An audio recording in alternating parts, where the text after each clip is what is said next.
So today is the day that I meet my surgeon for my hysterectomy, and for whatever reason, over the past 24 to 48 hours, I have been feeling all of the things that I didn't know I could feel, all of the things that I was avoiding feeling. I'm feeling a lot of guilt. I'm feeling like a failure, sprinkled with a little bit of happiness. I'm feeling a lot, and I don't know how I'm supposed to feel about feeling. Like, that doesn't make any sense, but that's what it is. One thing that I will say, since going on this journey and realizing that I had to have a hysterectomy, it's not a need, it's not a want for me. This is something I have to have. Is that there are a lot of women who look at hysterectomy as a goal. Oh my God, I just want to get a hysterectomy. I'm not using my uterus, so I might as well get a hysterectomy. I'm tired of coming on my period every month, so I need to get a hysterectomy. I'm tired of cramps. Like, everybody is sick of fucking cramps. Nobody wants to come on their period every fucking month. Nobody wants that at all. But that's not a reason to have a hysterectomy. And if that is your driving force to having a hysterectomy, don't do it. Because this is a major surgery. And with any surgery, there are risks.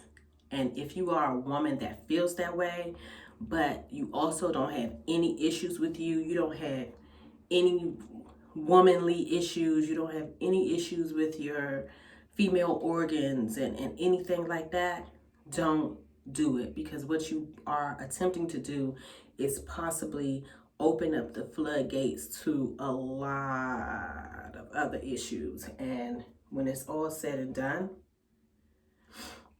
it's not worth the possible pain. It's not worth it. Scar tissue grows. Scar tissue grows without having any direction. So your scar tissue can just start growing and start attaching itself to other organs and other things. So now you've gone from not having any issues at all to having a shitload of fucking issues.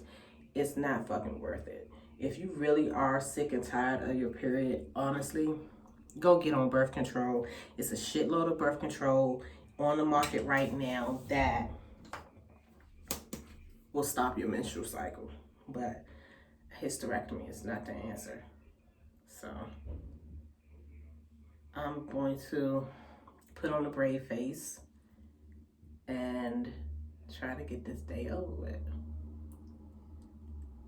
On the bright side, I am quite looking forward to the day where I'm no longer in pain 3 weeks out of the month.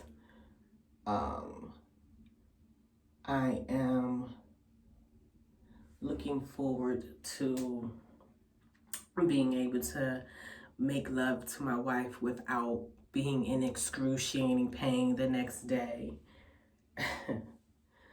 I am looking forward to being able to do stuff as a family with my wife and my daughter, and it not be a situation of them asking me, "Mom," or "Baby, are you feeling okay before we leave?" I'm looking forward to that. So although I'm looking forward to those things, it doesn't change the fact that I'm hurt because I can no longer have children. Okay, I'm ready. Am I the only one who puts on a whole face knowing good damn well a mask is about to be on? Let's get this day over. 45 north toward Lutherville. Taking notes of my keyboard. Y'all, I came to the doctor, and as I got off the elevator, all of these nurses, doctors, whoever they was, had on full hazmat suits, taking a patient out that has COVID.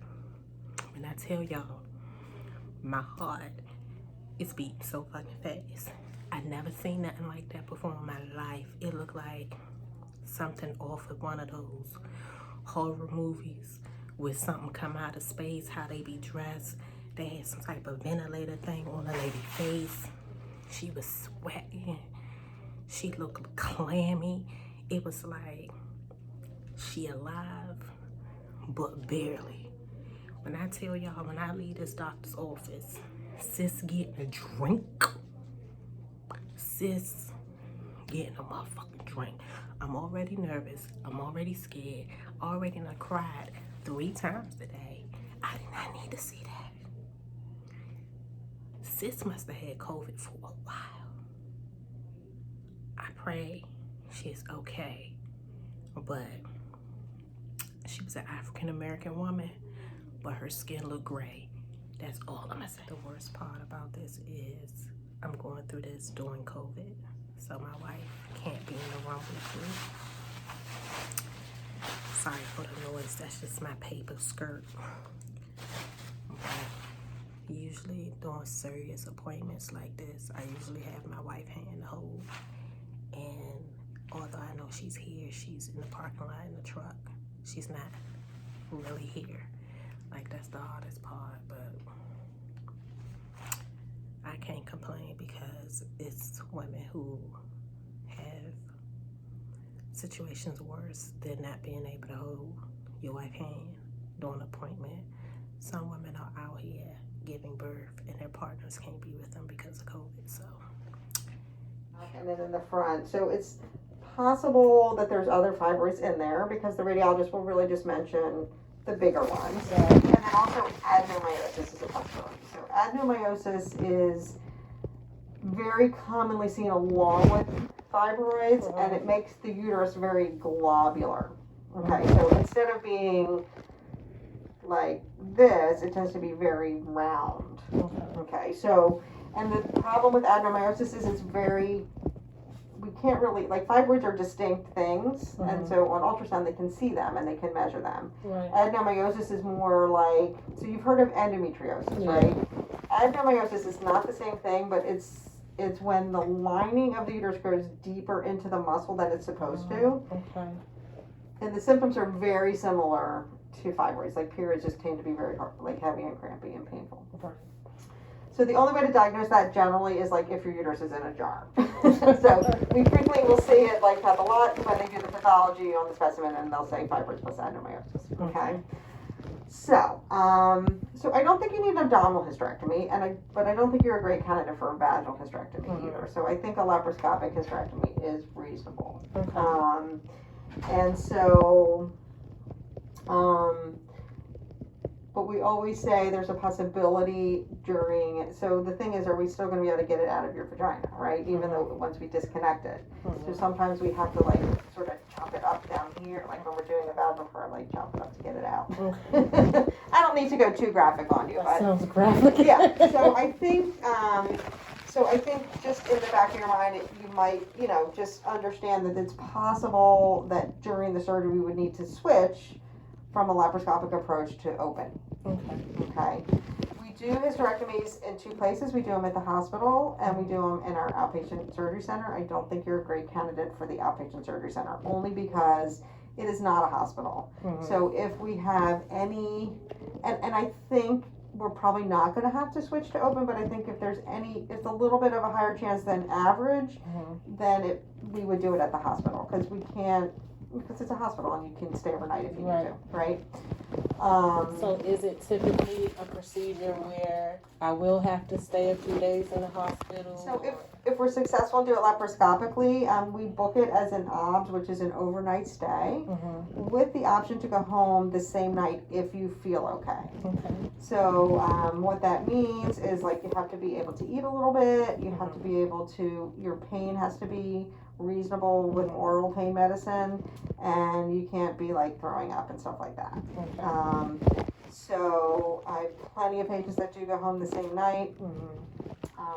But we have the option to keep you overnight if needed. Okay. Yeah. Now, if we end up having to open and do it this way, it would be over your old scar that you have there, and that's generally 2 days in the hospital. Okay. And the recovery is worse with the open. That's why we try not to do that, because even though we like struggle to get that uterus out, like it's much better for you. Right. So everything we do is for you. So we basically are doing it, you know, just to make your recovery better. Okay.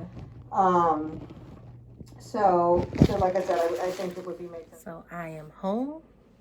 I'm going to end this vlog here because I have a lot to digest. My surgery is happening sooner than I anticipated, so I'm going to pour me a drink right after I shower because someone at the clinic had COVID. We have to wash this. So until the next time, bye guys. Say bye, babe. Huh? Say bye. Oh, bye.